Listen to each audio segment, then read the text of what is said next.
Could we see the return of the Quebec Nordiques? According to the Premier of Quebec, there's meetings to take place with the NHL and they're hoping to make the comeback. Is this a political stunt or realistic? We'll discuss that coming up next.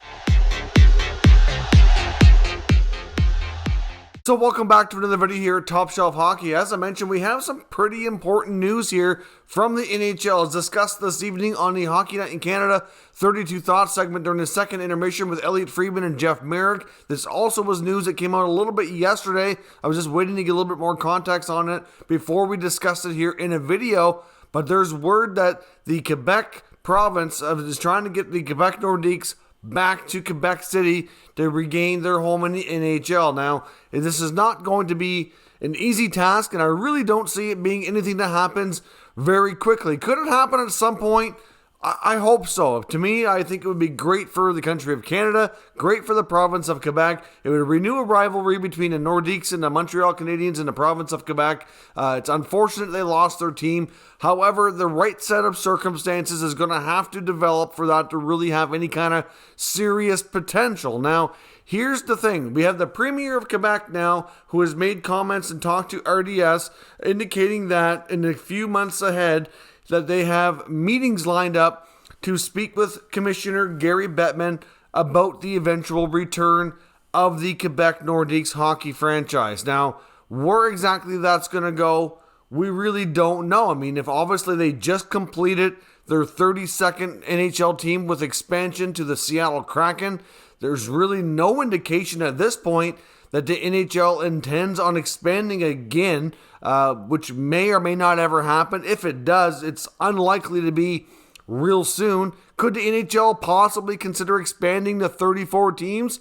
I think it's possible at some point. I wouldn't rule it out. I mean, there are enough other markets across North America that are certainly interesting to professional sports, including the NHL. But I also want to take a look at the other possibility. If it's not expansion, the only other possibility is relocation. Is there really any NHL teams right now that are really seriously in danger of being relocated?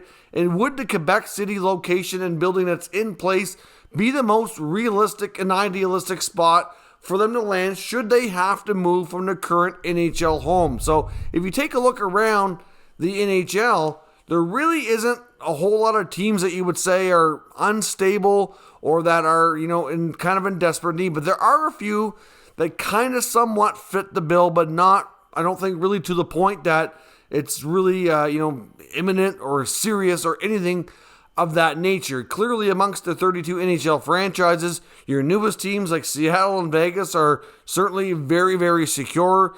No issues there. You go through the Eastern Conference, you have all kinds of long, stable franchises. You've got the Leafs, the Habs, the Bruins, all your New York area teams. Your Islanders just got a brand new building. The Rangers are in good shape. The Rangers are one of the more valuable franchises across the NHL. The Penguins are in the process of being sold, but there's certainly no indication that a move would be taking place. That's certainly not the plan there at all.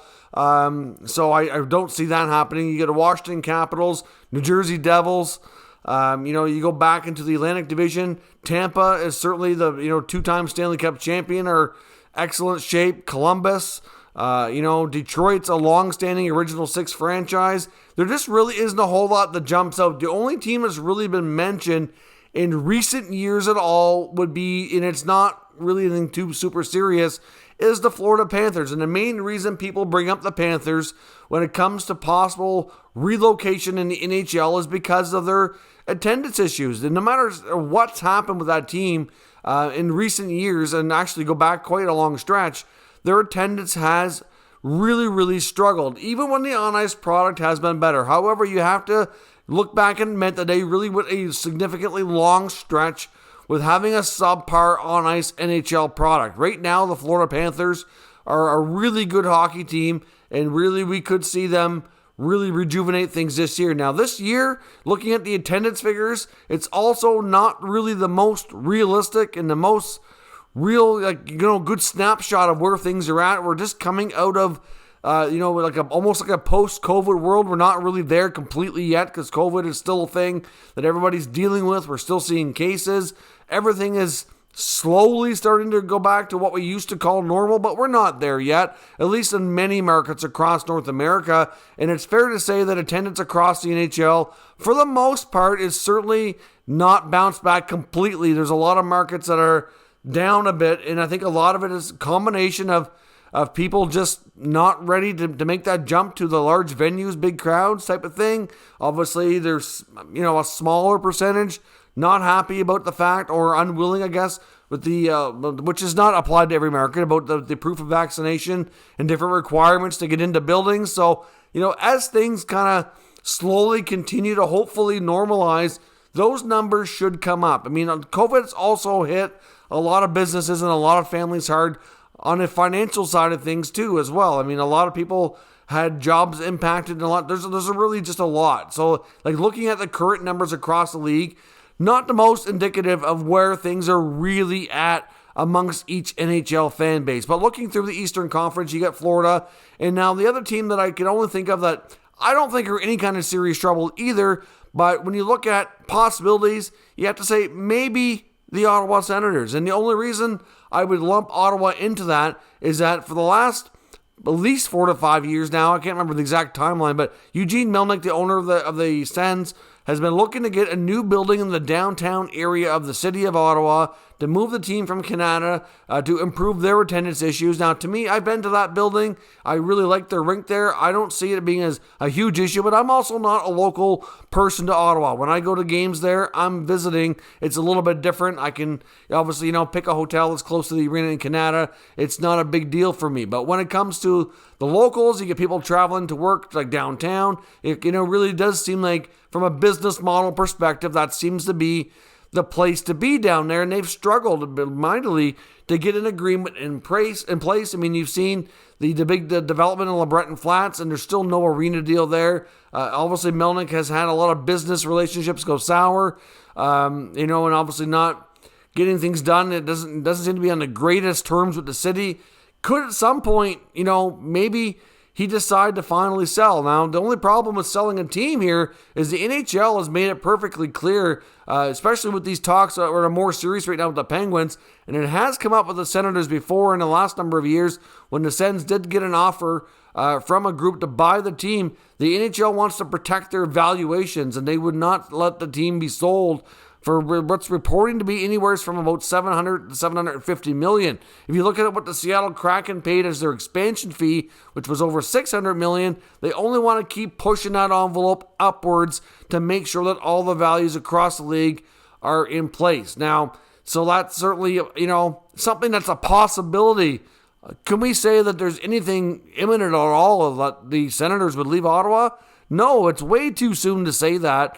But out of everybody across the East, the only teams that remotely make sense would be Florida and Ottawa. And I don't think either team are really anywhere close to making that happen. Now, if you look across the Western Conference, of course, that brings us to the Arizona Coyotes. Now, the Arizona Coyotes are probably the only NHL team that you could say are in a situation where relocation might actually have to happen, and it could happen sooner than later because of the fact that they don't have an arena deal in place past the current NHL season. The city of Glendale, where they're currently playing, does not want to keep them in Gila River Arena. They want to end that lease and that working arrangement, and the Coyotes need to find a new home. Now, there are some other options to keep them in the Phoenix area and within the state of Arizona, and I do think that there's a decent possibility they could work something out. But whatever that's going to have to be is going to have to be a longer-term arrangement. We know right now that they're in talks and they have a bid in place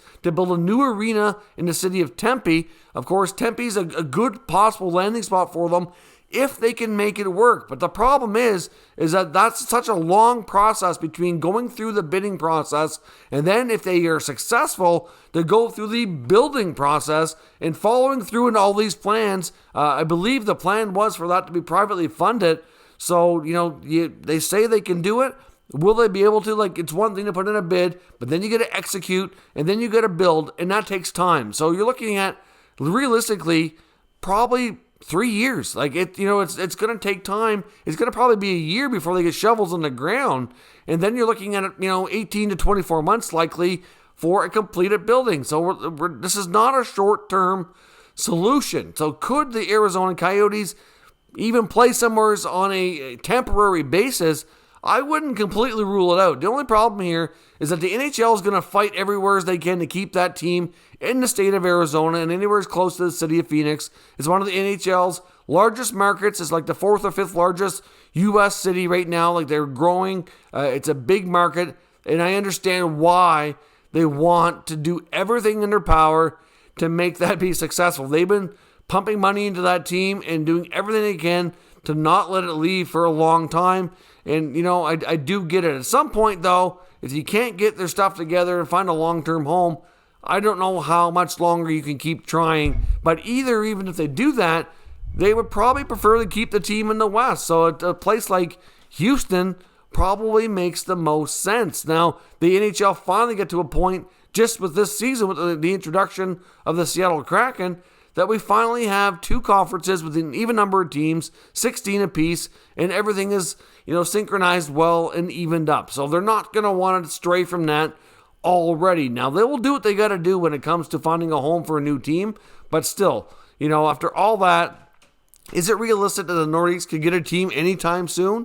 Probably not. But the fact is this: they have the building in place. The Quebec City has an NHL-ready arena. They built an arena, started the process before they ever even get a chance to bid on the last NHL expansion. Quebec City was in the mix when Vegas was given their expansion team, but they were not. Now, before that ever got going, they'd already had the building going, and which realistically, I can understand why that would have been an attractive piece to the bid to say, listen, we don't have to worry about getting an NHL building. We've already got one. It made a lot of sense. They had the group and the investors to put that together. It's currently being, the main tenant would be the Quebec Ramparts, the Quebec Major Junior Hockey League. They host a lot of other events there. It's a really nice venue, and it could certainly work. I think hockey can live and thrive well in Quebec City. But the other thing we have to question here is whether or not the Premier of Quebec,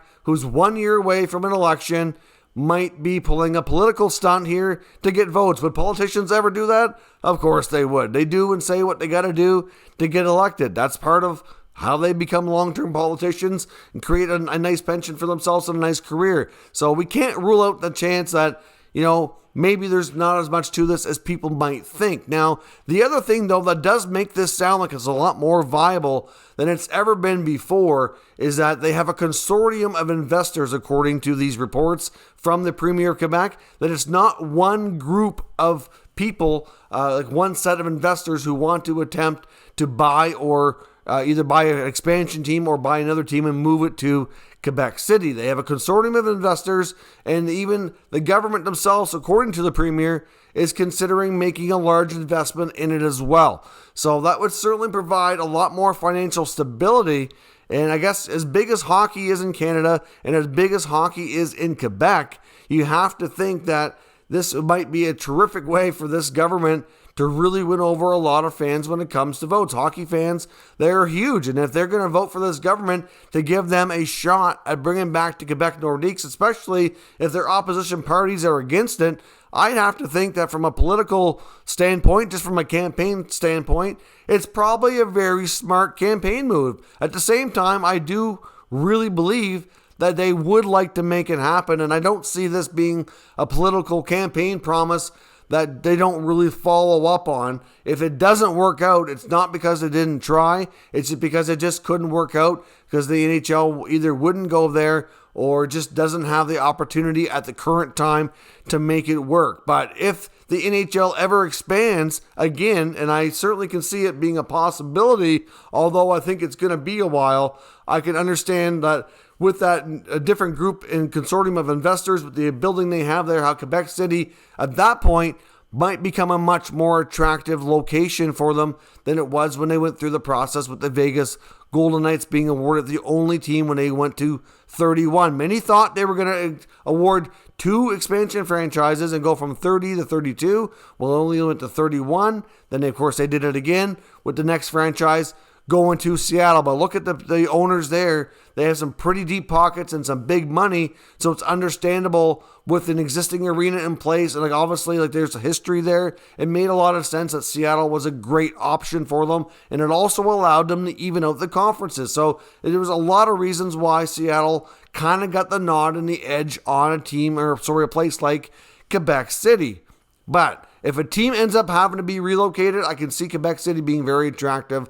So at the end of the day, I think these meetings are going to be okay. It's nice to see your interest. We're happy to hear that you have a consortium of investments as well as government money. If we're in a position where we can make this work, we'll certainly highly consider you. So if a team gets to the point, especially in the East, where they have to relocate, you'll probably be top on our list. And when we're ready, if we're ready to expand again, we'll certainly invite you to be a part of the expansion process. And we hope that with everything that you've committed here, that maybe you'll be in a better spot to get accepted and become one of the NHL's 33rd or 34th NHL franchises. But I would think after getting used to even conferences, if they do expand again, and I think that's a big if, they'll go from 32 to 34, put one in the East, one in the West, and then, of course, we'll have 17 again. Hard to say exactly. Maybe they don't. I don't know because, that's a lot of teams, right? So it's not a given that they're going to go down that road. But other professional sports have in something that, they look at the NFL, Major League Baseball, NBA. They're all looking to see if they can continue growing and hope that they're not tapped out. But at the same time, they have to protect what's there to make sure they don't, get too big and that the product doesn't get watered down too much. But I think there's enough talent around that it could work. But we'll see where it goes. But will the Nordiques return to Quebec City? I certainly hope so. I'd love to see it. I can't say with any kind of certainty or faith that it's going to happen anytime soon, but I'm happy to hear that the Quebec government is really engaged and doing their best to make it work. But this very well could just be a lot more talk than there is action for some time. So let me know your thoughts. Will we see the Nordiques return to Quebec? What team is the most likely to relocate if it does happen? Or do you think it's more likely it could happen through expansion? And will the NHL even do that? Let me know your thoughts down below in the comments. We'll discuss further. If you're new to this channel, make sure you subscribe and stick around. We'll keep you up to date with all the latest news, rumors, and analysis on all 32 NHL teams. Thank you very much for watching, and I'll catch you next time.